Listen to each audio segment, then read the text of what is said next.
मेरे प्यारे दर्शकों को आपके सबसे पसंदीदा डिबेट शो देश की बहस में दीपक चौरसिया का नमस्कार। कन्याकुमारी से क्षीर भवानी तक, कोटेश्वर से कामाख्या तक और लक्षद्वीप से लेह तक जो सबसे बड़ा मुद्दा होता है उसमें हम आपकी राय जानकर चुनते हैं देश की बहस का विषय। बहस की दशा और दिशा भी आपके माध्यम से ही तय होती है। साथ ही शो में आप और हमारे एक्सपर्ट पैनल मंच को साझा करते हैं और देश में हो रही सबसे बड़ी हलचल पर बेबाकी से अपनी बात रखते हैं। तो आइए शुरू करें देश की बहस माननीय जनता और मेहमानों के साथ। आज आपने देश की बहस का जो मुद्दा तय किया है वो है किसान सरकार की बातचीत ही समाधान है। मैं भी मानता हूं हाँ है। इसे 75% लोगों ने वोट देकर देश की बहस का मुद्दा बनाना चाहा है और इसीलिए सरकार बात कर रही है।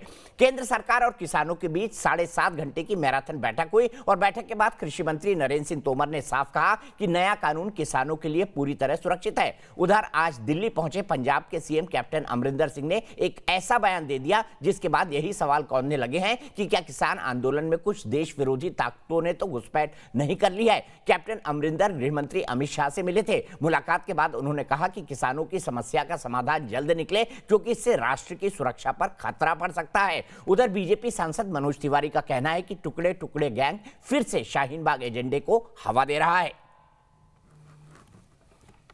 और देश की बहस में चूंकि टुकड़े टुकड़े गैंग भी आ गया, शाहीन बाग की दादी भी चली गई, भिंडरावाले का नाम भी आ गया।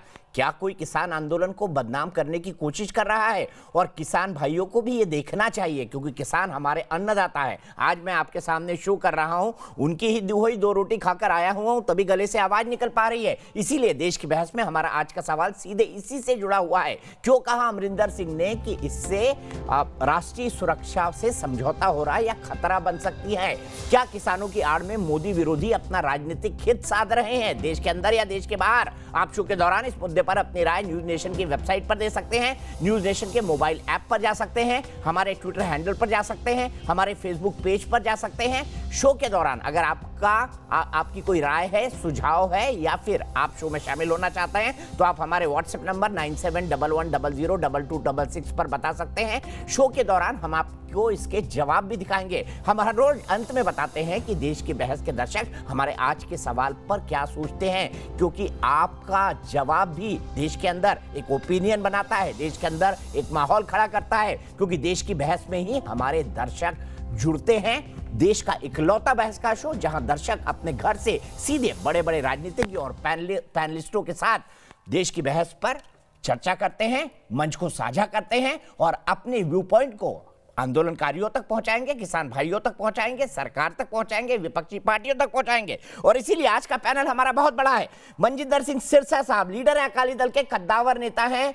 सिरसा साहब जो है वो कई सारे भले के काम करते रहते हैं, लंगर चलवाते हैं कई सारे गुरुद्वारों में और कोविड के टाइम पे इन्होंने बहुत बड़ा काम किया। रतनलाल कटारिया जी मेरे साथ जुड़ गए हैं, हरियाणा से आते हैं, केंद्र सरकार में मंत्री हैं, भारतीय जनता पार्टी के कद्दावर नेताओं में से एक है, दलित नेता हैं रतनलाल कटारिया जी और बहुत अच्छी तरह किसानों की समस्याओं को समझते हैं। मेरे साथ सोनिया मान जी हैं जो कि एक एक्टर हैं लेकिन किसान भाइयों के समर्थन में आगे आई हैं। मेरे साथ प्रोफेसर राकेश सिंह है, डिपार्टमेंट ऑफ एग्रीकल्चर इकोनॉमिक्स से आते हैं और जो कि इंस्टीट्यूट ऑफ एग्रीकल्चर साइंसेस है बीएचयू के अंदर, बनारस हिंदू यूनिवर्सिटी में। मेरे साथ दविंदर सिंह साहब है जो कि प्रेसिडेंट है संत सिपाही ग्रुप लुधियाना के, वो मेरे साथ जुड़ गए हैं। मेरे साथ अखिलेश प्रताप सिंह साहब हैं जो कि बहुत जाना माना चेहरा है कांग्रेस के राष्ट्रीय प्रवक्ता हैं। सबसे पहले मैं शुरुआत करूंगा रतनलाल कटारिया जी आपसे, क्योंकि हरियाणा का मसला भी है, पंजाब का भी मसला है, आप केंद्रीय मंत्री हैं, आप सेंसिटिविटी को बहुत अच्छी तरह समझते हैं। मैं आपसे जानना चाहता हूं कि कैप्टन अमरिंदर सिंह का एक बयान आया, उन्होंने बयान में यह कहा कि अगर समस्याओं का हल नहीं निकला तो इससे राष्ट्रीय सुरक्षा पर समझौता भी हो सकता है और खतरे में भी पड़ सकती है। क्या मायने निकाले जाए इस बयान के? क्या कोई ऐसा इनपुट है कि कुछ गलत लोग इस आंदोलन को ड्राइव कर रहे हैं, इसमें घुसने की कोशिश कर रहे हैं हमारे किसान भाइयों के आंदोलन में?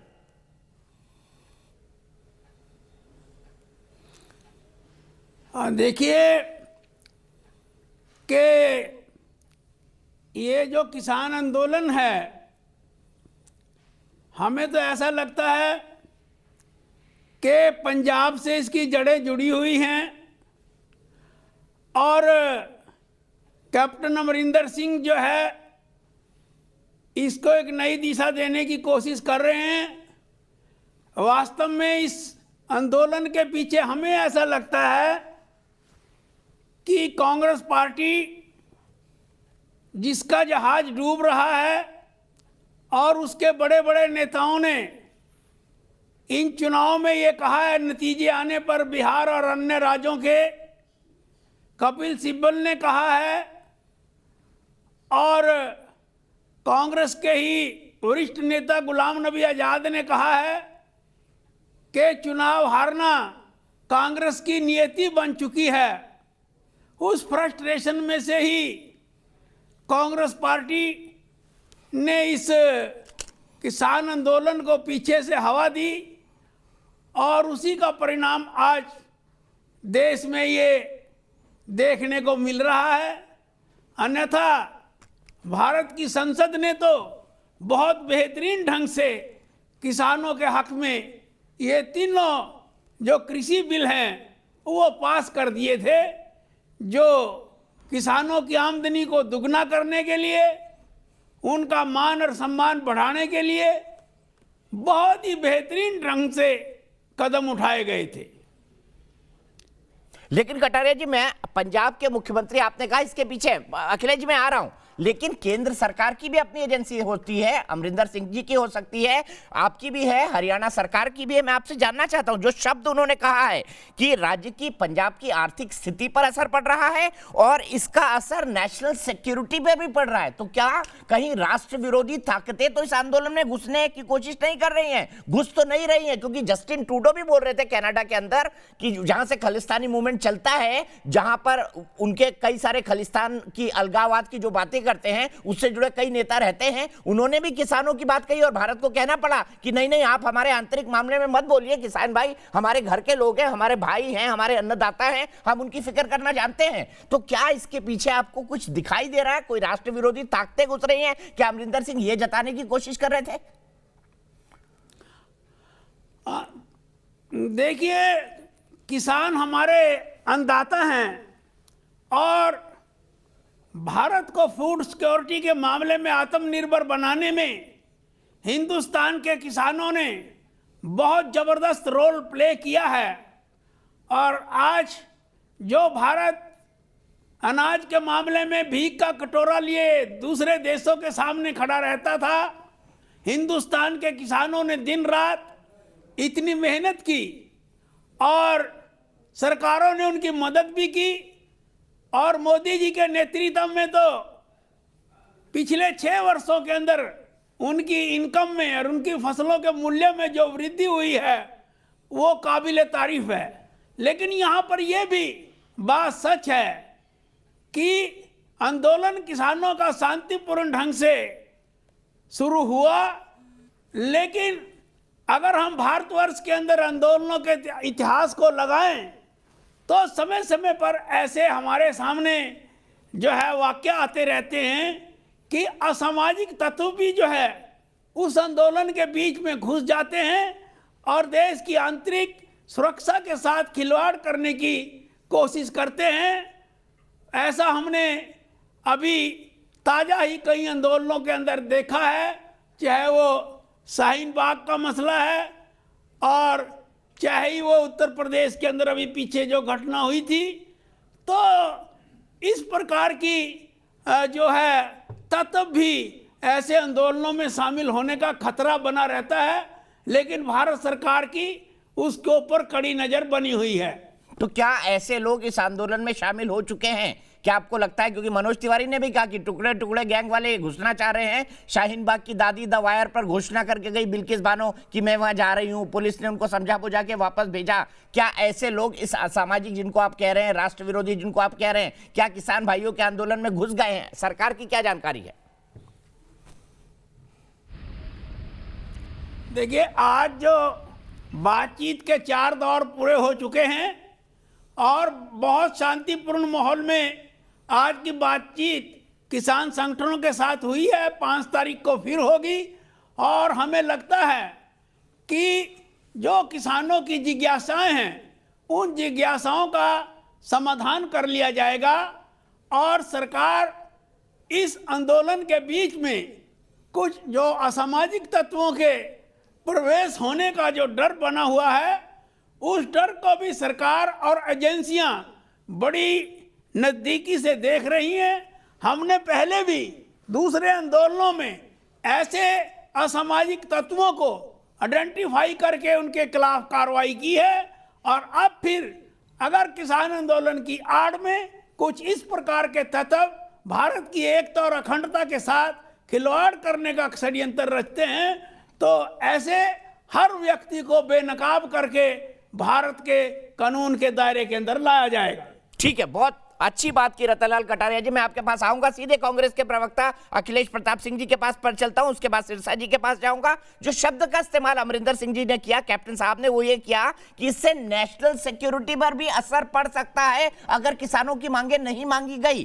तो क्या कोई नेशनल सिक्योरिटी के खिलाफ काम करने वाले लोग इस आंदोलन में आ चुके हैं? अखिलेश प्रताप सिंह जी, आप क्या कहेंगे मुख्यमंत्री जी की पार्टी के होने के नाते, क्योंकि ये कह रहे हैं कि नहीं, असामाजिक तत्व तो प्रवेश करने की कोशिश कर रहे हैं जिनसे सरकार निपटेगी। देखिए, बीजेपी जो है ना बड़ी मायावी पार्टी है, क्योंकि इसने शुरू से किसानों को आतंकवादी, खालिस्तानी, पाकिस्तानी, चाइनीज अभी भी बता रहे हैं। तो ये भूमिकाएं बना रहे हैं। हो सकता हो ये लोग कुछ गड़बड़ करने की बात करते हो, या पूरे देश का किसान आंदोलित हो रहा है तो बहुत सी चीजें प्रभावित हो रही हैं। मैं आपको कुछ बातें बताना चाहता हूं, गौर करने वाली चीजें। आज जो ये मोदी जी की सरकार है, ये ईस्ट इंडिया कंपनी पार्ट 2 है। ये भारतीयों या भारतवासियों के लिए राज नहीं करती। सर एक मिनट अखिलेश जी, हम भाषण और रिटोरिक पर जाएं उससे पहले मेरी इस बात का जवाब तो दे दीजिए। कैप्टन साहब एक गंभीर राजनेता हैं, बहुत वरिष्ठ हैं, कई राज्य सरकारों के मतलब कई बार वो पंजाब के मुख्यमंत्री रहे हैं, आपके सबसे गंभीर नेताओं में से एक हैं। अगर वो गृह मंत्री से बाहर निकलकर बोलते हैं कि भाई राष्ट्रीय सुरक्षा पर असर पड़ सकता है, तो इस पर चर्चा तो बनती है ना। इसके बारे में आपका क्या कहना है? आप बीजेपी की मायावती को छोड़ के आप क्यों ये बात कर रहे हैं? क्योंकि भारतीय जनता पार्टी नहीं, ये तो कांग्रेस के नेता से निकली हुई बात है, जिसका जवाब मैं रतनलाल जी से चाह रहा था। आपका ध्यान कहीं और था लग रहा है। मैंने शुरू में वही कहा, फिर दोहरा दे रहा हूं। सर मैं जब आपको देखता हूं तो सिर्फ आपको ही देखता हूं, मुझे बड़ा प्रेम है। सुनिए, जब ये आंदोलन, मैं अपने बात को फिर रिपीट कर रहा हूं। हो सकता है वो इस बात के लिए कहे हो कि जब ये आंदोलन शुरू हुआ तो बीजेपी के तमाम नेताओं ने इसे खालिस्तानी, आतंकवादी, पाकिस्तानी, चाइनीज, विदेशी षड्यंत्रकारी की संज्ञा दी थी। तो वो इस तरह के षड्यंत्र कहीं तो नहीं रच रहे हैं कि अपनी कहे बातों को प्रूफ करने के लिए, ये बीजेपी के लोग। दूसरी बात, जब पूरे देश में आंदोलन होगा तो क्या राष्ट्रीय सुरक्षा को खतरा नहीं हुआ क्या? जब सब लोग आंदोलन हो गए। अब मैं आता हूं अपनी बात पे। मैंने आपसे कहा ना कि ये साहब बहादुर के ही लिए काम करती है। ईस्ट इंडिया कंपनी पार्ट 2 है। इसका ये जो कानून है कहीं किसान के लिए है नहीं। ये तीनों कानून ये कारपोरेटों के लिए है। मैं बड़े सामान्य ढंग से तीनों कानून बता दे रहा हूं। तीनों कानून में क्या है? एक कानून में है ईसी एक्ट जो है वो हटा दिया है, क्लास 3। आप जितना चाहें स्टोर कर सकते हैं, रख सकते हैं, कालाबाजारी करा सकते हैं, जमाखोरी कर सकते हैं, आप अलाउ कर दिएगा इसके लिए। दूसरा जो है, जो कारपोरेट चाहेगा कारपोरेट फार्मिंग कराएगा, जो चाहेगा वो फसल बोआएगा, वो खरीदेगा। और तीसरा जो है, जिस रेट पे चाहेगा वो खरीदेगा। कोई एमएसपी मैंडेटरी नहीं है। जिस रेट पे चाहेगा खरीदेगा और जिस रेट पे चाहेगा बेचेगा। इसमें कहीं तीनों बिल में कोई भी व्यक्ति बता दे कि किसानों के इंटरेस्ट को इसमें कहीं रखा गया है तो हम मानने को तैयार हैं। यह सिर्फ कारपोरेट के इंटरेस्ट को रखा गया है। और देखिए इसके नुकसान क्या क्या होंगे, बहुत भयंकर नुकसान होंगे। हम आज 70%, 68, 69% लोगों को खाद्य सुरक्षा बिल के तहत कवर करते हैं। उनकी जब पीडीएस स्कीम चलाते हैं, जब हम सरकारी खरीद नहीं करेंगे, गोदामों को खत्म कर रहे हैं एफसीआई के, तो हमारे पास जब अनाज नहीं रहेंगे तो हम क्या डिस्ट्रीब्यूशन करेंगे? आज हम 25 किलो 35 किलो खाद्यान्न हर परिवार को देते हैं, एक एक परिवार को, गरीबी की रेखा उसके इस तरह करके, तो हम वो खरीदेंगे नहीं। अगर उसको हमें चलाना होगा तो हम प्राइवेट से खरीदेंगे, फिर प्राइवेट मनमाना रेट बताएंगे। और अगर ये नहीं करेंगे तो ये पीडीएस स्कीम को खत्म कर देंगे, कहेंगे आपके खाते में हम 200 रुपए ठीक भेज है, दे रहे हैं। आपने अपनी बात तो कही ये अखिलेश जी, लंबी समझ तैयारी गया। है। हम ये पॉइंट ये कई दिनों से सुन रहे हैं, आपने अपनी बात बड़े प्रभावी ढंग से कही। सिरसा जी के पास चलता हूं। सिरसा जी, मेरा सीधा सवाल, कैप्टन अमरिंदर सिंह को आप इस बात को कैसे लेते हैं कि आगे चलकर अगर समाधान नहीं निकला तो ये राष्ट्रीय सुरक्षा के लिए खतरा बन जाएगा? और दूसरा, आज जो प्रकाश सिंह बादल जैसे वरिष्ठ नेता, शायद ही उन्होंने ऐसे कोई राजनीतिक कदम उठाए हों, जब उन्होंने अवार्ड वापसी की है तो ये असहिष्णुता वाले टाइम की याद नहीं दिला रहा? क्या ये आपको जरूरी लगा था सिरसा जी? अब मैंने सबकी बात सुनी, मेरी बात भी ध्यान से सुनना बहुत जरूरी है। देखिए, पहले तो मैं बात करता हूं कैप्टन अमरिंदर सिंह जी के बयान की। कैप्टन अमरिंदर सिंह जी ने जो बयान दिया है, ये बयान उन्होंने इस किसान आंदोलन को कमजोर करने के लिए दिया है। उन्होंने इनडायरेक्ट तरीके से बड़ी को क्लियर कह दिया कि आंदोलन देश के आंतरिक सुरक्षा के लिए खतरा है, मतलब आंदोलनकारी जो है वो एंटी नेशनल है। तो ये उनका जो बयान है, ये बहुत ही खतरनाक बयान है, किसान आंदोलन को कमजोर करने वाला बयान है, और किसानी को देशद्रोही बताना ये बहुत बड़ा पाप है। और अमरिंदर सिंह ने को बयान पहली बार नहीं दिया, अमरिंदर सिंह जी ने यह बयान तीसरी बार दिया है। सबसे पहले तब दिया था जब करतारपुर का कॉरिडोर खोल रहा था, सारी दुनिया कह रही थी कि वहां से असीसें आएंगी, गुरु साहब का आशीर्वाद मिलेगा। कैप्टन अमरिंदर सिंह कह रहे थे वहां से आतंकवाद आएगा। और आपके ध्यान के लिए, थोड़े दिन पहले जब कैप्टन अमरिंदर सिंह ने यही जब चल रहा था, तब भी उन्होंने यही अल्फाजों का इस्तेमाल किया था, और तीसरी बार उन्होंने अब ये बयान दिया है। एक बात, मुझे इस बात का बड़ा खेद और दुख है कि किसान अपनी रोजी रोटी के लिए, किसान अपने आंदोलन, अपने खेत बचाने के लिए, अपनी उपज बचाने के लिए लड़ रहे हैं, और कैप्टन अमरिंदर सिंह उनको देशद्रोही कह रहे हैं। मैं एक बात आपके ध्यान में ला दूं, शायद आपके स्रोतों को पता होगा, नहीं पता तो मैं आज जानकारी दे दूं।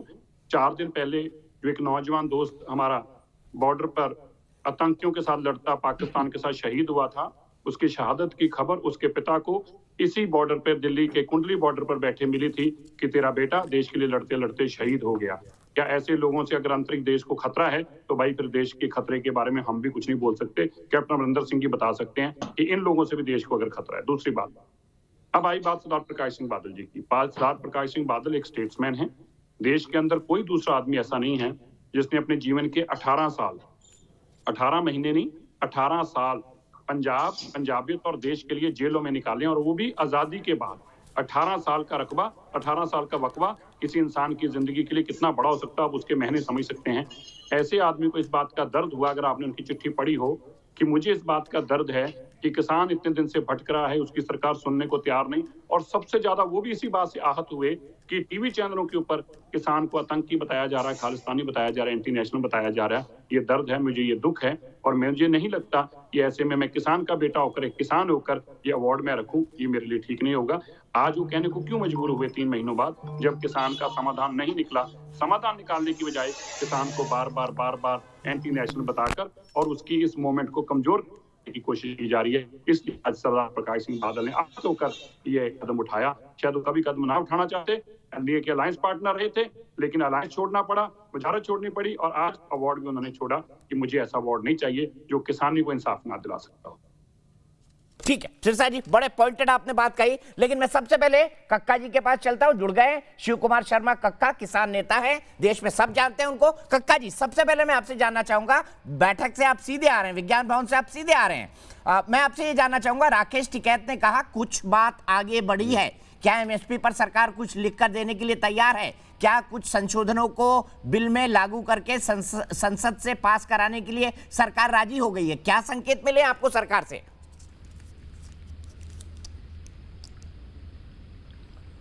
देखिए, 7 घंटे बैठक चली है आज। पहली सत्र में हम लोगों ने साफ कहा, अपनी मंशा जाहिर की कि जो बिंदु है इसमें आपत्तिजनक, उस पर हम कोई चर्चा नहीं करना चाहते। हमारी सीधी मांग ये है कि तीनों अध्यादेश को आप निरस्त करें और एमएसपी पर गारंटी के लिए कानून बनाएं। उसके लिए 1 दिन का सत्र को बुलाना पड़ेगा। परंतु सत्र के दूसरे सत्र जब आया तो माननीय मंत्री जी ने कहा, तीनों मंत्रियों ने, कि भाई कम से कम जिन बिंदुओं पर आपको आपत्ति है उस पर चर्चा करें। तो चूंकि पूरी सरकार, भाजपा के सांसद और नेता लगातार, और प्रधानमंत्री ये कह रहे हैं कि ये बहुत फायदे का अध्यादेश है, इससे किसान लहलहा जाएगा, आय चौगनी दुगनी हो जाएगी, तो हमको ये बताना जरूरी था कि इतना झूठ मत बोलिए। इसलिए हम लोगों ने चर्चा पर उनसे कहा कि ठीक है, हम बिंदुवार चर्चा करते हैं। बिंदुवार चर्चाओं में जब बातचीत आई तो मंत्री जी बोले कि एमएसपी पर हम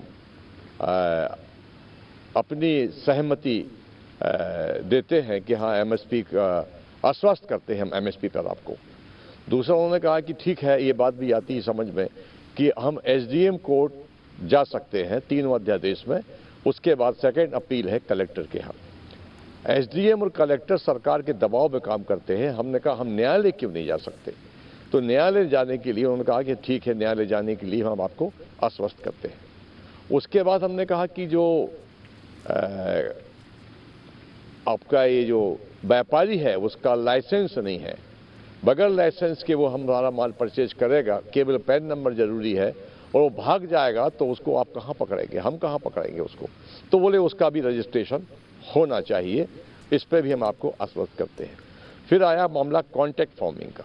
कॉन्ट्रैक्ट फार्मिंग में ये था कि भूमि पर, जो हमारी भूमि है उस पर कोई अगर बिल्डिंग बनाता है, मकान बनाता है, जो लीज पर लेगा हमसे, कॉन्ट्रैक्ट पर लेगा, तो वो कल वो हमारी ज़मीन भी उस पर गिरवी रखी जाएगी और वो कल भाग जाए और या उस पर लोन छोड़ जाए तो हमारी भूमि की क्या सुरक्षा रहेगी। तो बोले भूमि की भी हम आपको सुरक्षा के लिए आश्वस्त करते हैं। उसके बाद उन्होंने कहा कि जो भी व्यापारी आप लोगों की भूमि ठेके पर लेगा या लीज पर लेगा, उससे हम एक रजिस्ट्रेशन करवाएंगे। जैसे रजिस्ट्री होती है वैसी एक कम स्टाम्प के ड्यूटी पर एक रजिस्ट्री होगी और उसमें वो तमाम शर्तें होंगी जो किसान के लिए आवश्यक है। हम लोगों ने कहा कि तो ठीक है, परंतु हम ये चाहते हैं कि जब इन अध्यादेशों में कुछ खास नहीं बचा है, राज्य सरकारें इसका दुरुपयोग भी कर सकती हैं। मध्य प्रदेश में एक मॉडल एक्ट, मैं मध्य प्रदेश को बिलोंग करता हूं, आप जानते हैं जी। एक मॉडल एक्ट लेके आए हैं मुख्यमंत्री जी। मॉडल एक्ट में प्राइवेट मंडियां होंगी और प्राइवेट मंडियों को 2-2 हेक्टेयर जमीन सरकार निःशुल्क देगी। इंदौर में अकेले में 25 व्यापारियों ने अप्लाई किया है जमीन के लिए कि हम प्राइवेट मंडी खोलेंगे। प्राइवेट मंडी में तौल कांटे में सबसे ज़्यादा बेईमानी होती है। तौल कांटा प्राइवेट व्यापारी का होगा तो लावटी प्राइवेट व्यापारी के होंगे, हिमाल भी उसी के होंगे और 3 दिन बाद भुगतान मिलेगा हमको। तो इसका हम विरोध करते हैं कि प्राइवेट मंडियां नहीं होना चाहिए, सरकारी मंडी में भी हम बेईमानी हो जाती है। तो ये तमाम चीज़ें हैं, इसलिए चूंकि अब इसमें कुछ बचा नहीं है तो हम अब इससे सहमत नहीं है। छोटी छोटी और भी बिंदु हैं, आप ये तीनों काले कानूनों को निरस्त करें और एमएसपी पर क्रय करने की गारंटी का कानून बनाएं, ये हमारी मांग है जी। मतलब 2 स्ट्रेट मांग कि पहली बात तीनों कानून निरस्त हो, दूसरी मांग एमएसपी के लिए कानून आए जो नए सिरे से आए। ये आपकी मतलब इस पर आप फर्म है और किसान भी यही चाहते हैं, जितने संगठन है एक मत थे सब।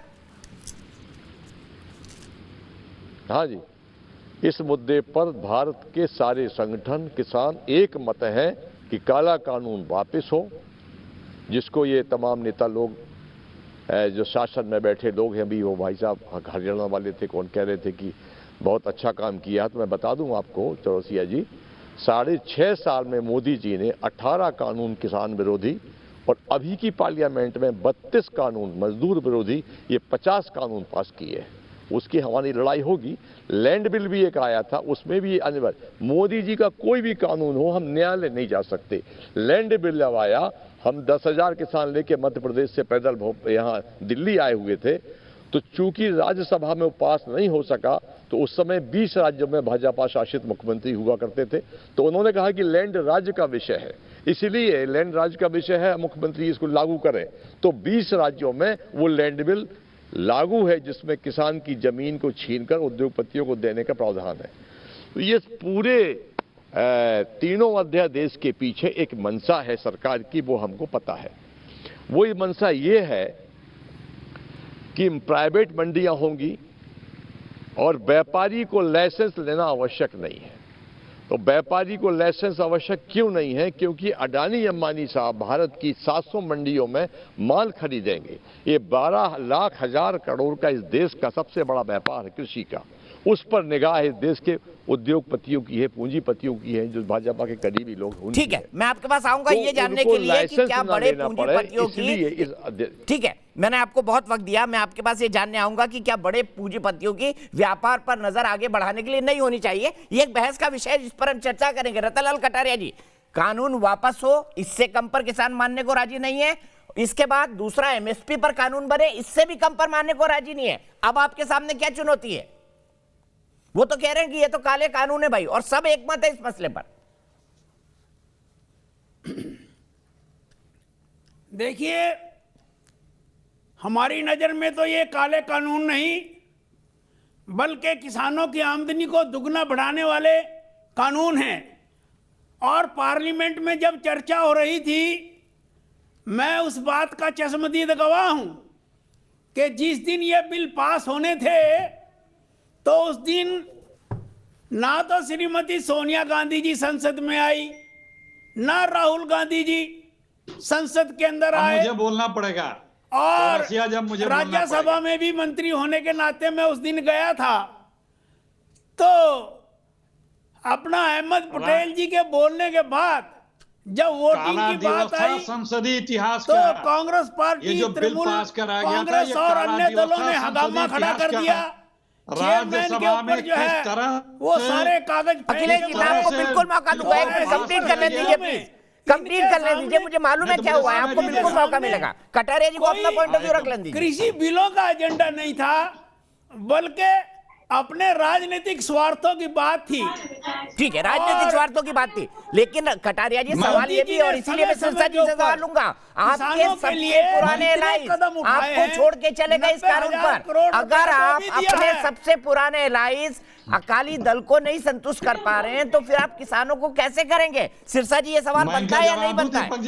आपके भी हाथ आऊंगा मैं, इसलिए थोड़ा संक्षेप में बोलिएगा। हमने भी बार बार हमने इनको ये बहुत कहा कोशिश था की कि आप जो आज अपने किसान कह रहे हैं कि allies, एमएसपी को कंफर्म करो, अकाली दल लोकसभा को में, भी राज्यसभा में समझाने कानून की बनाओ, कि लेकिन ये ये हमें समझाने की जरूरत जो नहीं है। आप तीनों किसान को कानून समझा बन पा रहे हमें नहीं हैं, समझा पा रहे, ये फिर भी आप बहुत कह रहे हैं सोच कानून अच्छा समझ है। के बनाए गए। कटारिया जी, सिरसा जी को टाइम दिया मैंने, आपको पूरा टाइम दिया। सिरसा जी को कंप्लीट करने दीजिए। सिरसा जी, आवाज का पिच थोड़ा हाई रखिए प्लीज। इनकी दिक्कत पता क्या है, ना तो ये हमें लोकसभा में विधानसभा में बोलने देते हैं, ना किसानों को बात करते हैं, और ना ही टीवी पे बोलने देते हैं। देखिए कटारिया जी की कितनी जाती है मेरे साथ, पहले उठाना पड़ा। देखिए कितनी जाती कर रहे हैं आप, ये देखिए आप। दिलचस्पी लेनी मैं थी चुप कर जाता हूँ, नहीं बोलते इनको अकेले बोल रहे। लेते कटारिया जी, सिरसा जी को बोलने दीजिए अगर प्लीज। कोई बात इनकी वजनदार बात बनती तो उस समय विचार हो सकता था। सिरसा जी आज प्लीज। केवल राजनीति ये तो करने भाषण के देने लिए आए यहाँ पे कटारिया जी, है भाषण देने का टाइम नहीं है। कटारिया ये जी बात प्लीज, नहीं आपका है। वक्त हो गया। ये सिरसा जी टीवी को है। बोलने दीजिए। सिर्फ सिरसा जी की आवाज। कटारिया जी प्लीज। कटारिया जी, ये भाषण देने के लिए नहीं, स्टेज नहीं है, ये टीवी है। यहाँ पे अगले को बात रखने दो, हमें भी बोलने दो। ऐसा है, अकाली दल क्यों संतुष्ट नहीं हुआ? क्योंकि किसान संतुष्ट नहीं हुआ। अगर किसान संतुष्ट हो जाता तो हम भी संतुष्ट हैं। और किसान क्यों नहीं संतुष्ट हुआ? क्योंकि कानून काला है। अब उस काले कानून को मैं तो आपको एक संक्षेप में बता देता हूँ ये क्या चाहते हैं। ये कहते हैं हम आपको घी खिलाएंगे, वो भी बांध के खिलाएंगे डालडा, कहेंगे देसी। अब इस बात का इलाज क्या है जी, आप बताओ। अब आप डालडे को देसी कह के खिलाना चाहते हो और बांध के जबरदस्ती खिलाना चाहते हो। किसान कहता है ये कानून अच्छा नहीं है, इस कानून को देख के किसान रो रहा है। आप कह रहे हैं इस कानून को देख के तुम हंसो। किसान कह रहा है मेरी जमीन हड़प दी जाएगी। आप कह रहे हैं जी एसडीएम से ऊपर तू जा ही नहीं सकता। अब बताइए ऐसा कानून क्यों बनाया कि एसडीएम के ऊपर नहीं जा सकता किसान? क्यों किसान को अपनी जायदाद का हक नहीं है? आपने इसका हक ही छीन दिया। ठीक है, और 30 उसके बाद सेकंड डंडे मारते अखिलेश जी हैं, को, हरियाणा में अखिलेश जी जाता को भी है, निकलना है। कटारिया सिरसा जी, जहाँ से 30 आए सेकंड हैं, अखिलेश जी वहाँ पे जाते बोलिए। हैं तो डंडे मारते हैं, पानी ये बरसाते हैं, सिरसा जी और फिर खामोश कहते हैं में किसान बोलता। रोता क्यों दीपक नहीं? जी, सोनिया जी, राकेश जी और सिंह साहब, मैं तीनों से माफी मांगता हूँ। हमारे पास बहुत 1 घंटे का वक्त है, मैं तीनों से माफी मांगता हूँ। इन तीनों को 9 बजे जाना है। अखिलेश जी बस 10 सेकंड में बने। देखिए, हम आदरणीय मंत्री जी जो इतनी कृपा कर रहे हैं, बता रहे हैं कि बहुत अच्छा स्वर्णिम बिल है, कृपया करके इतनी कृपा ना करें, अपना बिल अपने पास रखे रहें। इतने आसान दिखाने की आवश्यकता नहीं है। दूसरी बात, जो ये पार्लियामेंट का जिक्र कर रहे हैं, क्यों झूठ बोलते हैं? मोदी जी से लगा, मोदी जी का पूरा मंत्रिमंडल, पूरी बीजेपी सिर्फ झूठ बोलती रहती है। पार्लियामेंट में कैसे, लोकसभा में कैसे पास हुआ, किसी को बताने की आवश्यकता नहीं है। और राज्यसभा में रिटर्न डिवीजन के बाद भी, रिटर्न देने के बाद कि वोट ऑफ डिवीजन होगा, बहस होगी, किस तरह से लूट करके इस बिल को पास कराया। एक संसदीय इतिहास का काला दिवस था, वो सबको पता है, बताने की आवश्यकता नहीं है। तीसरी बात मैं अंतिम खत्म करना चाहता हूं। आदरणीय मोदी जी ने जब मुख्यमंत्री रहते हुए एमएसपी मैंडेटरी कहा था, लोकसभा में अरुण जेटली जी ने क्या कहा था, तीसरी बात, राजनाथ सिंह ने क्या कहा था, इन सारे चीजों से आज जब ये लोग सत्ता में आ गए तो पलट क्यों गए? एमएसपी क्यों नहीं? ये तीनों बिल स्वर्णिम है अडानी अंबानी के लिए, किसानों के लिए काला बिल है, और ये अडानी अंबानी के लिए ही बिल है, कारपोरेट बिल है, किसान बिल नहीं, इसे वापस लिया जाए। ठीक है, आपने अपनी बात कही, लेकिन राकेश सिंह जी, क्या इस कानून का इतना विरोध होना चाहिए? एमएसपी वाली बात समझ में आती है कि किसान रिटर्न गारंटी चाहते हैं, लेकिन क्या आपको लगता है बाकी क्लॉज भी किसान विरोधी है? फिर सोनिया जी के पास आऊंगा और फिर सिंह साहब के पास। देखिए, आज भारत रत्न डॉक्टर राजेंद्र प्रसाद जी की बर्थ एनिवर्सरी है और पूरा देश कृषि शिक्षा दिवस मना रहा है, और मुझे आशा है कि इसका सलूशन निकलना चाहिए। जहाँ तक एमएसपी की बात है, ये हम भूल जाते हैं कि केंद्र सरकार केवल 23-24 फसलों की ही एमएसपी घोषित करती है। हमारा हार्टिकल्चरल प्रोडक्शन, औद्यानिक फसलों का उत्पादन 314 मिलियन टन से ज़्यादा है, जबकि खाद्यान्न का उत्पादन 297 मिलियन टन है। क्या किसी औद्यानिक फसल का एमएसपी घोषित होता है? क्या उन किसानों को किसी एमएसपी का लाभ मिलता है? और जहाँ तक खाद्यान्न में है, एमएसपी प्रभावी 2 ही फसलों पे है, धान और गेहूं पे। अभी तक जो विपणन सीजन चल रहा है, 60,000 करोड़ से ज़्यादा का धान का प्रोक्योरमेंट हुआ है, जिसका 65% से अधिक केवल पंजाब से प्रोक्योरमेंट हुआ है। स्वाभाविक है कि पंजाब हरियाणा के किसान भाइयों की ये संशा कि कहीं एमएसपी ख़त्म ना हो जाए, लेकिन एमएसपी पहले भी गारंटेड नहीं थी, यानी गारंटी नहीं थी कि नहीं एमएसपी बाज़ार में आढ़तिया एमएसपी पे ही खरीदेगा, और इस तरह से इस एमएसपी से संबंधित इस अधिनियम में कोई परिवर्तन नहीं किया गया है। ठीक है, एमएसपी से संबंधित कोई परिवर्तन नहीं, पुरानी व्यवस्था लागू, तो विरोध क्यों? मैं सीधे सिंह साहब से पूछता हूं। सर, एक एक पॉइंट पर डिस्कशन करें तो बेहतर होगा, तो लोगों को समझ में आएगा। देवेंद्र सिंह साहब बताइए मुझे, एमएसपी पर पहले भी कानून नहीं, अब क्यों? और फिर विक्रम आवाना के पास जाऊंगा, नोएडा और सोनिया जी के पास जाऊंगा, पहले सोनिया जी के पास फिर विक्रम आवाना के पास। बताइए देवेंद्र सिंह जी, आप क्या सोचते हैं? पहले सर मुझे तो एक बात समझ आती कि कानून जो हमारी सरकारें, जो हमारे मंत्री, हम आम लोगों की वोट लेते हैं, वोट लेके इनके पास एक बड़ी ताकत आ जाती है, तो कानून बनता है जनता के लिए। जब ये इनके कानून जनता को ही पसंद नहीं है, जनता के काबिल ही नहीं है, तो कानून किस काम के हैं? ठीक है ना। अगर जनता खुद कह रही है कि भाई हमने ये कानून हमारे को नहीं चाहिए, तो कम से कम इन लोगों की दिक्कत क्या है? आप किसी हमारे नेता की बात कर रहे हो, चाहे कैप्टन अमरिंदर सिंह हो, चाहे आज पद्म भूषण वापस करने वाले प्रकाश सिंह बादल हो, कौन सा हमारा पंजाब का लीडर है वो अपना हाथ उठाकर बोले कि मैंने इस बिल पर साइन नहीं किए? मैं एक आम किसान हूं, मैं अपने अंदर का दर्द जो है आप लोगों को, जनता को मैं बता के रहूंगा आज कि कौन हमारा पंजाब का लीडर है। हमारे पंजाब के नेताओं ने, चाहे वो धार्मिक लेवल वाले बंदे हो, चाहे राजनीति वाले बंदे हो, इन लोगों ने हमें सिर्फ 2 चीजों में उलझा के रखा हुआ है पंजाब की आम जनता को।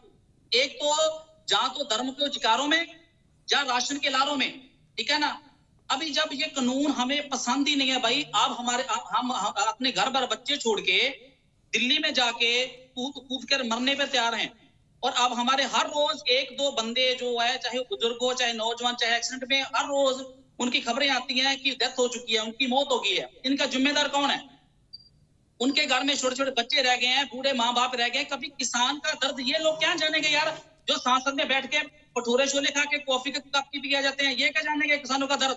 किसानों का दर्द जानना है तो जमीनी लेवल पे आके गांव में देखो, आके हमारे पिंडों में आके देखो, ठीक है ना। क्या बात है? किसी की माँ बीमार पड़ी है, किसी की भाई बहन की शादी है, तो कोई कर्जे के जिसके पास सबको बीमारी के लिए, जूझने के लिए, कैंसर पीड़ित के लिए पैसा नहीं है, वो अपनी जमीन पे जब कर्जा लेता है तो वो बंदा बेचारा ना तो कर्जा उतार सकता है, ये ना लोग हमारे फजल का मुझे ठीक है। मैं ये सभी का दर्द है सर, ये सभी का दर्द है, ये हर उस इंसान का दर्द है जो रह रहा है, जीवन एक संघर्ष है और वो उसके साथ कर रहा है। लेकिन सिंह साहब, मैंने सवाल जो पूछा था, एमएसपी कोई गारंटेड तो है नहीं, पंजाब में खरीद होती है, 90%, 96% किसान तो एमएसपी पा भी नहीं पाता। तो इसको लेकर इतना बड़ा आंदोलन क्यों? और सवाल ये भी लोग पूछ रहे हैं कि सिर्फ पंजाब और हरियाणा ही एक्टिवली क्यों शामिल है? बात के लोग तो एक एक करके आ रहे हैं ना, अभी तो आए नहीं। आंदोलन तो सबसे पहले पंजाब में शुरू हुआ था। क्यों? इसलिए क्योंकि एमएसपी पर सबसे ज्यादा खरीद पंजाब में होती है, इसलिए आप गारंटी चाहते हैं। बाकी सारी फसलों की एमएसपी तो आती भी नहीं। सर बाकी सब चीजों पर आती तो हमारी फसलों पर क्यों नहीं आती सर? हरियाणा क्यों नहीं चाहता? हरियाणा बिल्कुल हमारे साथ खड़ा है। ये बात गुजरात वाले जो दूसरे तीसरे सभी है, कल कम कुछ लोग हैं जो जिनका जो मीडिया जो है, कुछ लोग तो आपका धन्यवाद, हमारी जो आवाज है वो जनता तक पहुंचा रहे हो। कुछ तो मीडिया वाले जो जिसको हम गोदी मीडिया बोल रहे हैं, पंजाब वाले, कौन हमारी बात पहुंचाता है? आज हिमाचल वाले रो रहे हैं, सारी गुजरात वाले रो रहे हैं, हरियाणा वाले साथ में आ गए, और क्या होता है? और ठीक है सोनिया जी, क्या आपको लगता है कि एमएसपी जो कभी कानूनी तौर पर मैंडेटरी नहीं रही, राकेश जी ने समझाया क्यों नहीं रही? उन्होंने बताया कि हॉर्टिकल्चर के फसलों की एमएसपी तो आती भी नहीं है, और एमएसपी खाली ग्रेन्स की आती है और दलहन की आती है। मैं आपसे जानना चाहता हूं, क्या इस मांग को जायज मानते हैं और क्या इसके लिए यह आंदोलन? और सिर्फ ये भी एक सवाल है कि सिर्फ एक तरफ के किसान हैं, यह सवाल उठ रहा है नेशनल लेवल पर। आपका शेयर हो रहा है भाई, पिछले कई दिनों से किसानी आंदोलन में जा रही हूँ, क्योंकि मैं एक किसान की बेटी हूँ, ठीक है। और ये जो बिल मोदी जी ने लागू किया है, ये हमारे किसानों के लिए बिल्कुल सही नहीं है, बिल्कुल ठीक नहीं है। और जब हमारे किसान उठ के, चाहे हमारे यहाँ के सीएम हो, वो उठ के कह रहे हैं कि ये हमारे किसानों के लिए नहीं सही है, तो इनको, जो किसान हैं, हम एक वोट दे दे के गवर्नमेंट बनाते हैं, तो इनको हमारी एक सिक्योरिटी देखनी चाहिए। इतनी अच्छा सोनिया जी, मैं आपको एक पॉइंट बताता हूँ, हमको पता है किन चीजों पर दिक्कत है। सोनिया जी, मैं एक मिनट मैं आपका ध्यान एक बात पर आकर्षित करना चाहता हूँ। यहाँ पर भारतीय जनता पार्टी के किसान के बहुत बड़े नेता मौजूद हैं। मैं चाहता हूँ सोनिया जी सीधे उनसे बात करें, आप उनसे बात करें और डिस्कस करें कि ये बुद्धि हुआ है, इसको आप समझाइए कि मुझे कैसे फायदा होगा। चेहर साहब और सोनिया जी को लाइए। सोनिया जी पूछे, एक एक करके सवाल पूछे, लंबी बात मत करें, एक एक सवाल का जवाब लेते हैं। सबसे पहले एमएसपी से शुरू करें। एमएसपी पर आपकी क्या प्रॉब्लम है, बताइए उनको। देखिए चौरसिया जी, ये तीनों एमएसपी फिक्स रहनी चाहिए। एमएसपी के रेट के नीचे फसल नहीं बिकनी चाहिए। जो कॉन्ट्रैक्ट फार्मिंग, हमें कोई जरूरत नहीं है पंजाब में कॉन्ट्रैक्ट फार्मिंग की। हमें ये कॉर्पोरेट कंपनियां ना बताएं कि हमें पंजाब में फार्मिंग कैसे करनी है। और ये जो बिल बनाया गया है, ये स्पेशली अंबानी अंडानी के लिए बनाया गया है, ना कि हमारे फार्मर्स के बेटरमेंट के लिए बनाया गया है। सो हमें ये वाला बिल वापस चाहिए। और अगर ये सारे झूठे इल्जाम लगा रहे हैं हमारे फार्मर्स के ऊपर कि ये एंटी नेशनल और ये खालिस्तानी मूवमेंट, ये सब कुछ झूठ है। हम एक एक आंदोलन में जाते हैं, एक एक धरने पे बैठते हैं, सारे फार्मर्स बैठते हैं, फार्मर्स की फैमिली बैठते हैं। मैं खुद फार्मर की बेटी हूँ, यहाँ पे ऐसा कुछ नहीं होता। ठीक है, मैंने आपसे पूछा, पॉइंट बार पॉइंट चले, आपने पूरी भाषण दे दिया। सोनिया जी रुकिए एक मिनट, चेहर साहब आप जवाब देंगे इस बात का, लेकिन उससे पहले विक्रम हवाना। एक मिनट सोनिया जी, ये टेलीविजन डिबेट है। सोनिया जी, यहाँ पर एक एक पॉइंट पर डिस्कशन होता है, दर्शक भूल जाते हैं। सोनिया जी, आप टेलीविजन डिबेट की कंपल्शन समझिए। आप अगर एक एक पॉइंट पर, अगर चेहर साहब ही आपकी आधी बातें भूल जाएंगे तो क्या जवाब देंगे? अगर आप इतनी लंबा बोलेंगे और सब पॉइंट को एक साथ मिक्स कर लेंगी, ऐसा टीवी डिबेट में नहीं होता। विक्रम अवाना, जल्दी से अपनी बात कहिए। क्या मानते हैं आप किसानों के आंदोलन के बारे में? आज जो बातें हुई उसको देखकर आपको लगता है कोई रास्ता निकलने वाला है?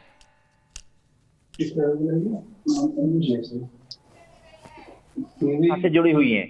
अगर ये सरकार ये चाहती है कि किसानों का भला करना है, तो आप ये देख लीजिए कि आज 1% युवा किसान बनना चाहता है और एक किसान की 77,000 रुपये सालाना कमाई है। अगर किसानों को एमएसपी रेट या कोई भी अच्छे फसल का रेट मिलेगा तो वो तो आज मिलता रहा है और अभी मिल रहा है, लेकिन अभी धरने से ये होता कि उनको मिलेगा तो पलायन बंद होगा। किसानों को इसकी जो हमने देखा, पेट्रोल बढ़ रहा है, हर चीजें बढ़ रही हैं, ईंट भट्टे बढ़ रहे हैं, रोड बढ़ रही है, सब कुछ बढ़ रहा है, लेकिन किसानों का रेट आज तक क्यों नहीं बढ़ रहा है? ठीक है, चलिए चेहर साहब, यहां पर लगता है कि इस वक्त मोदी सरकार या आप लोग शायद ठीक ढंग से एक्सप्लेन नहीं कर पा रहे। सोनिया जी के बड़े सीधे और तीखे सवाल है, यही बात सिंह साहब ने कही है, देवेंद्र सिंह साहब। बताइए चेहर साहब, क्या कहेंगे आप इसके बारे में? दीपक जी, मैं एक बात कहना चाहता हूं। आवाज आ रही है मेरी दीपक जी? हाँ बिल्कुल, बोलिए। दीपक जी, एक बात मैं कहना चाहता हूं। मैं स्वयं किसान हूं और किसान का बेटा हूं, और किसान के दुख और दर्द को मैंने महसूस किया है। पिछले 60 सालों से किस प्रकार से कांग्रेस पार्टी ने किसानों की जो दुर्दशा की है, आज उसी का ही आक्रोश है। लंबे समय से किसान जिस तरह से पीड़ित रहा, शोषित रहा, वंचित रहा, उसको कभी आय नहीं बढ़ाई गई, उसका मान सम्मान कभी नहीं किया, गांव गली गलियारे की तरफ कभी देखा नहीं गया। और कांग्रेस पार्टी के वो नेता जिन्होंने एक कोई मुझे लाइन बता दें कि कभी उन्होंने किसानों के हित में कोई भी कार्य किया हो। सर ये भाषण हो गया, स्पेसिफिक जवाब दीजिए, बात कैसे आगे बढ़ेगी? 3 काले कानून से कम पर वो मानने को राजी नहीं है, उनका कहना है एमएसपी पर कानूनी गारंटी हो, बात कैसे आगे बढ़ेगी ये बता दीजिए चेयर साहब मुझे। चौरसिया जी कक्का साहब साफ कर चुके हैं बात कहना को। चाहूंगी, चाहे ये कांग्रेस की बात कर रहे हैं, चाहे ये बीजेपी की बात कर रहे हैं, जब किसान शांतमयी तरीके से अपना आंदोलन कर रहे थे तो इनको खड्डे खोदने की क्या जरूरत थी उनके सामने? ठीक है, ये सवाल भी पूछ लेंगे, खड्डे क्यों खोदे ये भी बता दीजिए नेशनल हाईवे पर।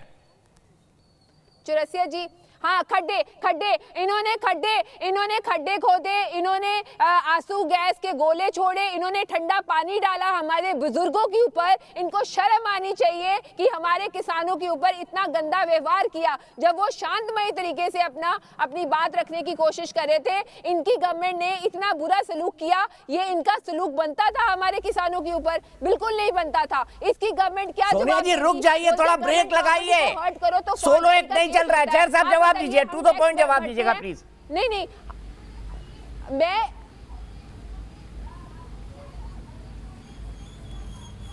मुख्यमंत्री जी ने अपने जन्म दिवस के अवसर पर ऐलान करके पूरे देश के किसानों को बताया। कुछ कहना चाहता हूं प्लीज। आज मैं कहूंगा, कहना चाहता हूं आज मैं कहना चाहता हूं कि एमएसपी के ऊपर इतनी बहस की आवश्यकता नहीं थी। आज केंद्र सरकार की और किसानों की बात चल रही है। मुझे पता है किसानों के हित में निर्णय होगा, सरकार लेगी। किसानों के लिए मोदी जी जो भी करना चाहते थे वो कर रहे हैं। किसानों की आय कैसे बढ़े इसकी चिंता कर रहे हैं। एमएसपी से ज्यादा किसानों को लाभ कैसे मिले इसकी चिंता कर रहे हैं। किसान के जीवन में खुशहाली कैसे आवे इसकी चिंता कर रहे हैं। सर भाषण हो गया ना चेयर साहब, एक भाषण हो गया। देवेंद्र सिंह आपसे एक सवाल पूछना चाहते हैं, पूछ लीजिए देवेंद्र सिंह जी।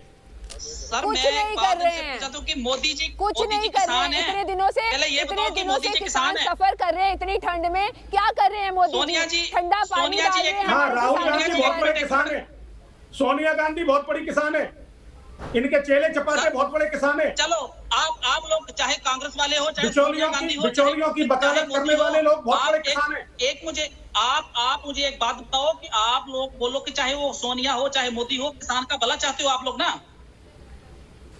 हाँ ना में जवाब दो, आप भला चाहते हो इस क्या? देश के किसानों के लिए पहली बार चिंता करने का काम देश के प्रधानमंत्री नरेंद्र मोदी ने किया है। सर आप मुझे इससे पहले बता दीजिए कांग्रेस पार्टी सहित कितनी पार्टियां रही हैं, प्लीज किसने किसानों की चिंता करने का काम किया? कौन किसानों के हित में बिल लेके आया? किसने किसानों की कानून बनाई? किसानों की चिंता का ठेका लिया। हम भी तो किसान है भाई, हम भी जनता है, हम भी भारत के निवासी हैं, हमें भी उतना ही जितना आप लोगों का है। मुझे ये बताओ आप कि चाहे मोदी जी हो चाहे सोनिया हो, आप किसानों का भला ही चाहते हो ना रल मिल के? यस और नो का जवाब दो आप। देखिए किसानों के भले के लिए ये बिल लाए गए हैं। और मैं एक बात कहना चाहूंगा, आप सभी से, दीपक जी मैं ये कहना चाहता हूँ कि अभी सिंह साहब सुन भी लीजिए, तरीका ठीक नहीं है। चेयर साहब जवाब देने की कोशिश कर रहे हैं और सोनिया जी आप भी सुनना सीखिए ना प्लीज। हम बहस में आए हैं। के अंदर आया हो तो मुझे बता दीजिए।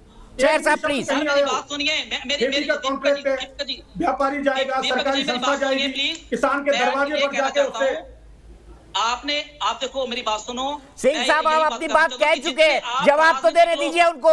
ये गलत तरीका है प्लीज, ये मैं नहीं होने दूंगा। गलत तरीका है, आप बात तो सुन लीजिए उनकी। वो गलत बोलेंगे मैं टोकूंगा ना। बोलिए चेयर साहब। दीपक जी मैं एक बात कहना चाह रहा हूं, ये जब से आंदोलन प्रारंभ हुआ है किसानों का सम्मान है, किसानों को अपने हक और अधिकार के लिए बात रखनी चाहिए। लेकिन जिस प्रकार से कांग्रेस पार्टी, आम आदमी पार्टी, अन्य पार्टियां जिस प्रकार से इसको राजनीतिक टूल दे रहे हैं, जिन्होंने किसानों के लिए कभी कोई बिल, कोई विधेयक, कोई कानून कभी नहीं बनाया। मैं एक बात कहना चाह रहा हूं आपसे, आप सब लोग जरूर समझ लें कि आज किसान कुर्ते पजामे में बैठा हुआ है, और देश के प्रधानमंत्री नरेंद्र मोदी जी ने 3 विधेयक लाकर उसको एक जैकेट पहनाने का काम किया, उसको शॉल उड़ाने का काम किया, उसके संरक्षण के लिए और उसके जीवन में खुशहाली लाने के लिए। पुराने कानून ज्यों के त्यों रखे हुए हैं। आपको पुराने कानून को, अगर किसान को लगता है कि मेरा भला पुराने कानून से हो सकता है तो पुराने कानून के साथ जाए, और उनको लगता है कि मेरा भला नए कानूनों से हो सकता है तो नए कानूनों के साथ जाए। इसमें इनके पेट में दर्द क्यों हो रहा है? आज किसान की आय बढ़ने जा रही है, इनको चिंता क्यों हो रही है? ये बिचौलियों की चिंता करने का काम क्यों? ठीक है, मैं एक मिनट सुरेंद्र सिंह राजपूत जी, अगर सवाल चहर साहब से, तो सवाल आपसे भी है, सवाल आपसे भी है कि क्या दीपक जी अभी तो मेरी बात खत्म नहीं हुई ना भाई। सर आप बोल ही रहे देवेंद्र सिंह साहब, आप बोल ही रहे देवेंद्र सिंह साहब। मैंने सबसे ज्यादा, राकेश सिंह जी बेचारे बैठे हुए हैं, एक बार बोला उन्होंने। अभी देखो, मेरी एक लास्ट जो मैं बात कहना चाहता हूँ ना, अभी वो सुन लीजिए प्लीज, 2 मिनट का मुझे वक्त दीजिए। सर 2 मिनट नहीं मिलेंगे सर, आप लगातार बोल रहे हैं। सुरेंद्र सिंह राजपूत जी वो बोल रहे हैं सोनिया जी हो या मोदी जी हो, फिक्र नहीं है किसानों की किसी की, उनकी ये जनरल कंप्लेन है। जवाब दे दीजिए इसका। देखिए, हम तो एक बात जानते हैं दीपक भाई, किसान की इस वक्त की जो जिम्मेवारी है वर्तमान केंद्र सरकार की है, संतुष्ट करने की है। किसान अगर हमसे असंतुष्ट था तभी हमारी सरकार गई, लेकिन हमने ये प्रूफ करके दिखाया कि हमने किसानों के लिए अच्छे काम किए। भूमि अधिग्रहण बिल को अगर कोई एक आदमी भी ये कह दे कि ये बिल गलत है तो मुझे बता दीजिए, और किसान के लिए पिछले 200 सालों में अगर इससे अच्छा कोई काम किसी ने किया हो तो वो भी कोई बता दे। हमने काम किए, शायद सारे काम नहीं कर पाए तो निश्चित तौर पर कुछ लोगों की शिकायतें बनती हैं, वो शिकायतें भी हम सरमाथे पर कबूल करते हैं। हमारी बात यह है कि अगर हमने किसान अधिग्रहण बिल, भूमि अधिग्रहण बिल के अच्छे काम किए, उसके बाद जो काम बचे हुए थे वो वर्तमान सरकार को करने चाहिए थे, लेकिन वर्तमान सरकार अपने कामों से पीछा छुड़ाने के लिए पहले कभी हमारे ऊपर कमियां लाती है, फिर कभी किसानों के ऊपर कमियां लाती है, फिर कभी किसानों को कुछ बताती है, आतंकवादी बताती है, कभी किसानों को नक्सली बताती है। यह रवैया छोड़ करके सरकार को किसानों के संतोष के लिए और संतुष्टि के लिए काम करना चाहिए। पुरानी सरकारों को कोसने से क्या मिलेगा ये आप बता दीजिए आज की डेट। ठीक है, चलिए ब्रेक के लिए रुक रहा हूं मैं, ब्रेक के लिए रुक रहा हूं। गुरु प्रकाश जुड़ गए भारतीय जनता पार्टी से, वो भी मेरे साथ हैं। बहस फिर से शुरू होगी। सोनिया जी और सिंह साहब, आप दोनों से रिक्वेस्ट है थोड़ा छोटा बोलें सर, टेलीविजन डिबेट है प्लीज, हम यहाँ स्पीच नहीं देते। शिव प्रसाद जी अपनी बात कह के रुक गए, सबको अपनी बात कह के रुकना चाहिए। कक्का जी से भी शुरू करूंगा ब्रेक के बाद। तो हम बात कर रहे हैं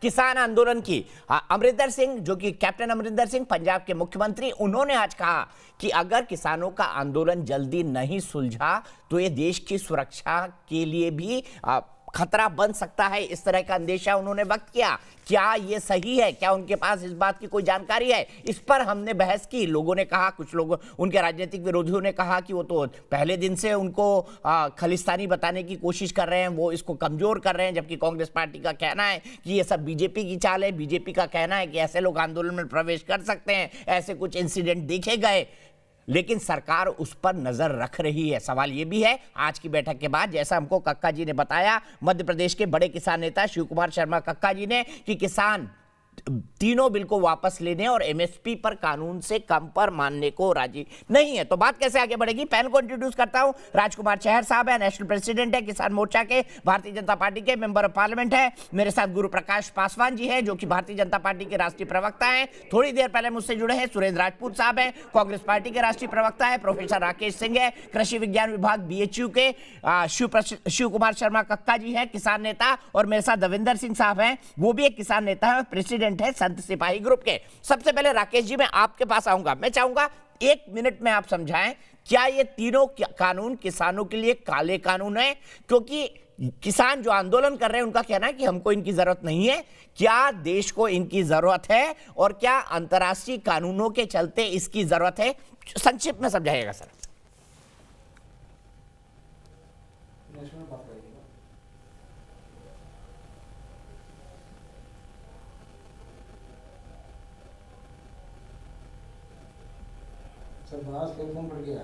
राकेश जी, मेरी आवाज आ रही है आपको? ठीक है, एसपी सिंह साहब गाजियाबाद से, तब तक मैं उनका फोन जोड़ता हूं, फोन कट गया है। एसपी सिंह साहब, आपकी क्या राय है इस किसान आंदोलन के बारे में? क्या किसानों की राय उचित है? क्या सरकार ठीक कर रही है बातचीत करके? देखिए दीपक जी, मैं एक बात बताता हूं आपको, किसान दिल्ली आया क्यों? उसे दिल्ली लेके आई उसकी मजबूरी। 2 एकड़ के किसान से अच्छी जिंदगी जो आज जीता है, रेहड़ी पटरी लगाने वाला जीता है, शाम को ले जाके अपने बच्चों को फल खिलाता है। किसान अगर फल खरीदता है तो उसके लिए भी सोचता है कि पैसे कहां से आएंगे, कहां से बचाऊं, कहां से लेके मैं जाऊं। अब वो किसान भी मुझसे आज कह रहे थे कि आज प्रदर्शन के लिए हम जाएंगे यूपी गेट गाजियाबाद। अगर वो किसान कह रहा है, इस बिल का विरोध कर रहा है, तो ये बिल्कुल कानून गलत है, काला कानून है। एसपी सिंह साहब, आप जो 2.5 एकड़ के 84% किसानों की बात कर रहे हैं, उनको तो आज तक जिंदगी में कभी एमएसपी मिली ही नहीं। वो उगाते कितना है जो एमएसपी पर बेचेंगे? आपको आपकी बात तर्कसंगत लग रही है? उनको तो कभी एमएसपी मिली नहीं जिंदगी में। उगाते कितना है जो एमएसपी पर बेचेंगे? और ऐसे किसान 84% है देश में। 84%। तो ये तो गन्ना किसान की बात कर रहा हूं मैं आपसे। नहीं, पहले आप तय कर लीजिए किन किसानों की बात कर रहे हैं आप। मैं जो आपसे बात कर रहा हूं, मैं बता रहा हूं आपसे, 2 से 2.5 एकड़ के किसान हैं। मेरी रोज मुलाकात उनसे होती है, मैं बीच में बैठता हूं उनके। हाँ। जमीनी हकीकत मैं आपको बता रहा हूं, जो जमीनी हकीकत है। उनका क्या कहना है? उनका क्या मानना है कि ये बिल उनके खिलाफ है? बिल्कुल सरासर विरोध कर रहे हैं इस बिल का, और मरते दम तक इस बिल का विरोध करेंगे। ठीक है सिंह साहब, अपन राकेश जी से समझते हैं। राकेश जी, आपका एक्सपर्ट कमेंट जानना चाहूंगा। 84% किसान, 2.5 एकड़ से कम के फार्मर, क्या उनको कभी एमएसपी मिलती है? और क्या उनके भी माफ कीजिएगा राकेश जी फिर से मुझसे नहीं जुड़े हैं, ये क्या हो रहा है भाई? सीधे चलता हूं मैं यहां से कक्का जी के पास। कक्का जी, चहल साहब हमारे साथ जुड़े हुए हैं, भारतीय जनता पार्टी के किसान मोर्चा के अध्यक्ष हैं। आप इनसे एक सीधा सवाल कर लीजिए तो दूध का दूध पानी का पानी हो जाएगा कि इनका परसेप्शन कितना सही है और आप जो कह रहे हैं कितना सही है। शिव कुमार कक्का जी, पहला सवाल बोलिए इनसे। एक बातचीत की कोशिश यहां पर भी हो जाए, क्योंकि बातचीत ही समस्या का समाधान करता है। चहल साहब, आदरणीय चहल साहब, मैं आपसे ये पूछना चाहता हूं कि तीनों अध्यादेश में भारत का किसान न्यायालय नहीं जा सकता अपने न्याय मांगने के लिए, ये कहां तक उचित है? देखिए, हेलो, मेरा इसमें यह कहना है कि सरकार ने ये व्यवस्था की है कि किसान न्यायालय के चक्कर काट कर आज तक उसे कभी न्याय नहीं मिला। जूते और चप्पलें घिस गए, आज तक उससे कभी न्याय नहीं मिला।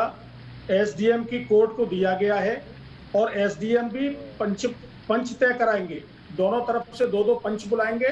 छोटा सा मसला होगा, एसडीएम स्तर पर सुलझ जाएगा। अगर ज्यादा कहीं जाएगा तो एडीएम स्तर पर जाएगा और उसका निस्तारण हो जाएगा। ये किसानों के हित के लिए किया गया है, ये इसलिए नहीं किया गया कि 10-10 साल तक सिविल कोर्ट में और न्यायालयों में चक्कर काटने पड़ते हैं और न्याय नहीं मिलता है। न्यायिक प्रक्रिया को छोटा किया गया है, न्यायिक प्रक्रिया को किसानों के हित में किया गया है, किसानों को न्याय मिल सके अपने तहसील स्तर पर। इस तरह की व्यवस्था सरकार ने दी है किसानों के लिए। लेकिन कक्का जी, जितना मैंने पढ़ा मैं आपको बता सकता हूं कि अगर एसडीएम की राय से किसान सहमत नहीं है तो उसके बाद भी वो कोर्ट जा सकता है, वो स्वतंत्र है उसके लिए। किसी भी एसडीएम के डिसीजन को कोर्ट में चैलेंज किया जा सकता है। नहीं, एसडीएम के बाद में पहली अपील एसडीएम, दूसरी अपील कलेक्टर, उसके बाद कोई अपील नहीं है। और कलेक्टर और एसडीएम दोनों सरकार के दबाव में काम करते हैं, इसलिए वहां न्याय मिलने की हमको उम्मीद नहीं है। राकेश जी बताइए मुझे, क्या उसके बाद एसडीएम और डीएम के बाद क्या न्यायालय नहीं जाया जा सकता? हेलो, देखिए, मैं इसमें देश के कानून के अनुसार, देखिए मैं इसमें कहना चाहता हूं कि किसान को बड़ी स्वतंत्रता। हेलो,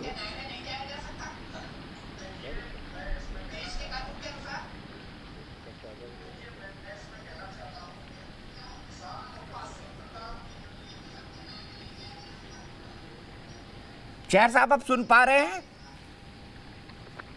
गुरु प्रकाश जी, आप कुछ चौरसिया जी टेलीविजन पर ना सुनिए सर, ईपी पर सुनिए। देखिए, या तो आप जवाब नहीं देना चाह रहे हैं। कह रहे हैं।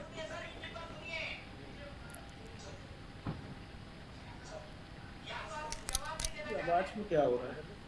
ठीक है, रहने दीजिए गुरु प्रकाश जी, मत दीजिए जवाब, आप मत दीजिए चेयर साहब, टाइम नहीं है मेरे पास इतना। गुरु प्रकाश जी जवाब दे दीजिए, क्या डीएम अगर कोई ऑर्डर देता है उसके खिलाफ कोर्ट में नहीं जाया जा सकता? किसान स्वतंत्र है, किसान के हित के लिए किया गया है। एसडीएम के यहाँ जाएगा, जिलाधिकारी। तो हम कह रहे हैं कि भ्रम और भ्रांति फैलाने का प्रयास किया जा रहा है किसी भी एडमिनिस्ट्रेटर। और अगर किसान की गलती कोई पाई जाती है उसके खिलाफ कोई कार्रवाई नहीं होगी। व्यापारी की गलती पाई जाती है, संस्था की गलती पाई जाती है, उसको 1.5 गुना भुगतान संस्था को, सरकार जो भी आपके बीच में आएंगे व्यापारी उनको, ये सब कहना चाहिए। अभी ये बिल धरातल चौरसिया जी, देखे नहीं है। राकेश मैं आपके पास आ रहा हूँ। गुरु प्रकाश जी, भाई चेयर साहब या तो उनका कनेक्शन ठीक करिए या हटाइए, और राकेश जी अगर हैं तो उनका कनेक्शन ठीक रखिए। गुरु प्रकाश जी, क्या किसान कोर्ट नहीं जा सकता? नहीं, देखिए ऐसा है कि मैं अभी कक्का जी का प्रश्न मैंने ध्यानपूर्वक सुना और ऐसी, हाँ नहीं, बिल्कुल मैं उसी सवाल का जवाब दे रहा हूं।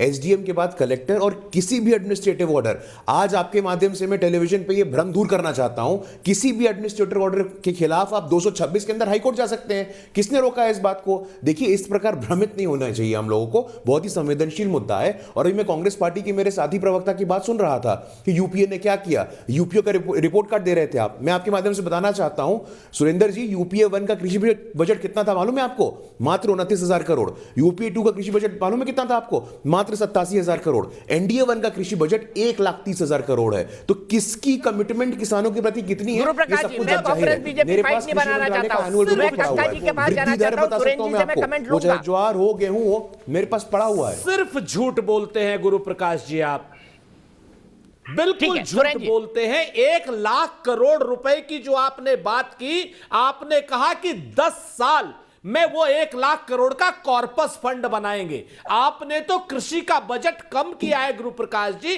नंबर 1। और नंबर 2, चाहर साहब और आप जो बात कर रहे हैं भ्रम फैलाने की, आप लोअर कोर्ट तो जा नहीं सकते। 2.5 एकड़ के किसान की हैसियत है क्या हाई कोर्ट जाने की? और तीसरी बात, नरेंद्र सिंह तोमर या तो गलत बोल रहे हैं, झूठे हैं और वो मक्कार हैं, और या फिर आप लोग शब्दों का ध्यान रखिए। सुरेश जी, आप आवेश में कोई भी शब्द बोलते हैं, मक्कार आप किसी मंत्री के लिए या मेरे लिए या किसी पैनलिस्ट के लिए भी नहीं इस्तेमाल कर सकते। माफ कीजिएगा सर, बच्चे भी मेरा शो देखते हैं। सुन लीजिए, क्या सिखा रहे हैं बच्चों को आप?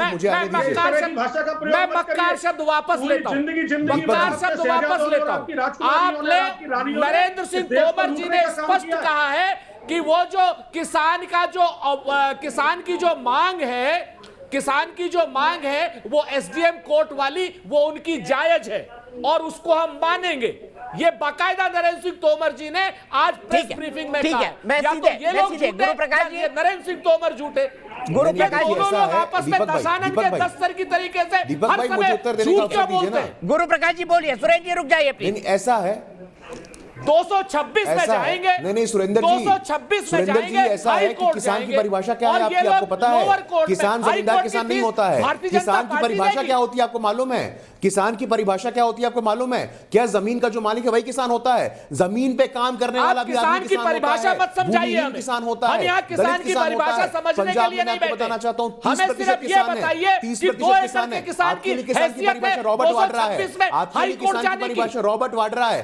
ट्रैक्टर में राहुल गांधी सोफा चिपका करके हाथ हिलाते हैं। नहीं, ट्रैक्टर पे राहुल गांधी सोफा चिपका के हाथ हिलाते हैं और किसान के नेता हो जाते हैं। अरे ऐसी बात करते हैं आपके किसान की परिभाषा वही शुरू होती है, खत्म हो जाती है। ठीक है, मैं पॉलिटिकल इसमें नहीं जाना चाहता प्लीज। आरोप प्रत्यारोप वही बातें फिर से शुरू हो जाती है और कोई किसी के लिए कुछ भी शब्द का इस्तेमाल करता है। राकेश सिंह जी थोड़ा अलर्ट होकर बैठा करिए। टेलीविजन डिबेट पर आपसे लगातार बात करने की कोशिश कर रहा हूं और आप बात नहीं सुन पा रहे। अब आप समाप्त कर दीजिए। क्या किसानों की ये तीनों मांगे जायज हैं? क्या इन कानूनों की बिल्कुल जरूरत नहीं? और दूसरा, अगर ऐसा है तो सिर्फ हरियाणा और ज्यादातर पंजाब के किसान क्यों, बाकी देश में इस तरह का आंदोलन क्यों नहीं? देखिए, किसानों का जो असली मुद्दा है, असली समस्या ये है कि उसके उत्पाद का उसको उचित मूल्य नहीं मिल पाता। और इसी के दृष्टिगत ये तीनों अधिनियम लाए गए जिससे कि किसान को उसके उत्पाद का उचित मूल्य मिले। मैं पहले अधिनियम के परिप्रेक्ष्य में कहना चाहूँगा जो कि कृषि किसान उत्पाद व्यापार एवं वाणिज्य से संबंधित है कि प्राइवेट प्लेयर किसानों से सीधे खरीद सकता है। यह व्यवस्था पंजाब हरियाणा में बहुत पहले से सुनिश्चित है। इस अधिनियम के आने के पहले से रिलायंस फ्रेश डायरेक्ट किसानों से सामान खरीदता है, उत्पाद खरीदता है। दूसरा जो सशक्तिकरण एम्पावरमेंट एंड प्रोटेक्शन वाला एक्ट है जिसको कॉन्ट्रैक्ट फार्मिंग के परिप्रेक्ष्य में देखा जाता है, पेप्सिको कंपनी ने पंजाब से ही शुरू किया था कॉन्ट्रैक्ट फार्मिंग, जिससे किसान लाभान्वित हुए। इस अधिनियम के आने के पहले से ही वो चीज़ लागू है वहाँ पे। तीसरी चीज़ जो एसेंशियल कमोडिटी एक्ट की है, जो पोस्ट हार्वेस्ट लॉसेज हमारे 10 से लेकर के 40% तक होते हैं, इसलिए ये इन्वेस्टमेंट के लिए किया गया कि प्राइवेट सेक्टर इसमें इन्वेस्ट करे। मैं एक चीज़ ये बताना चाहूँगा कि 2014-15 में वेस्ट बंगाल में अकेले 22 किसानों ने सुसाइड किया था क्योंकि आलू के फसल की कीमत 200 रुपये प्रति क्विंटल से ऊपर नहीं जा रही थी।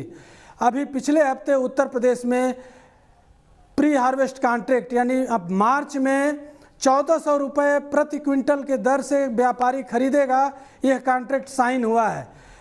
प्रश्न ये उठता है कि किसी भी रूप में किसान को उसके उत्पाद का उचित मूल्य मिलना चाहिए। यह इन तीनों अधिनियम में यह व्यवस्था की गई है। इस तरह की पॉलिसी इन्वायरमेंट क्रिएट किया जा रहा है कि किसान को उसके उत्पाद का उचित मूल्य मिले। इस मुद्दे पर बात नहीं हो रही है, केवल एमएसपी ख़त्म हो गई, एमएसपी आ गई, तीनों बिल समाप्त किए, अधिनियम समाप्त किए जाएं, तो यह मुद्दा नहीं है। और अभी अधिनियम लागू नहीं हुआ, अधिनियम का प्रभाव नहीं पड़ा, लेकिन हम शंकाएं पहले ही सोच लिए। जब 2003 में मॉडल एक्ट आया था तो उसकी सबसे बड़ी खामी यही थी कि डिस्प्यूट सेटलमेंट जो व्यवस्था थी, विवाद निस्तारीकरण की, वह उचित नहीं थी। काफी मंथन के बाद ये राकेश जी रुकना पड़ेगा प्लीज। राकेश जी हम टेलीविजन पर हैं। पहले एसडीएम के कोर्ट में जाकर के इसका निस्तारण कर ले। माफ कीजिएगा मैं आपको बीच में रोक रहा हूं, लेकिन अफसोस मेरे पास वक्त इतना ही है, बल्कि मैं 4 मिनट ऊपर जा चुका हूं। सवाल यह है, राकेश जी इस मामले के विशेषज्ञ हैं, तटस्थ हैं, वो ये कहते हैं कि कानून से किसान का भला ही होने वाला है। राजनीतिक विरोध और अंतर विरोध में मैं नहीं जाना चाहता। मेरे ख्याल से एज ए होल सिस्टम को सोचने की जरूरत है कि अगर 135 करोड़ की चुनी हुई सरकार ने कोई डिसीजन लिया है तो उसके पीछे कुछ तो होगा। मेरे ख्याल से सरकार को भी और किसानों को भी अपने आने वाले हित के बारे में सोचकर डिसीजन इस पूरे मसले पर लेना चाहिए। और प्लीज सबसे रिक्वेस्ट करता हूं, एनसीआर देश की राजधानी है, इसीलिए इस पर जुल्म मत करिए। सभी आंदोलनकारी आपसे हाथ जोड़कर विनती है। फिलहाल एक ब्रेक।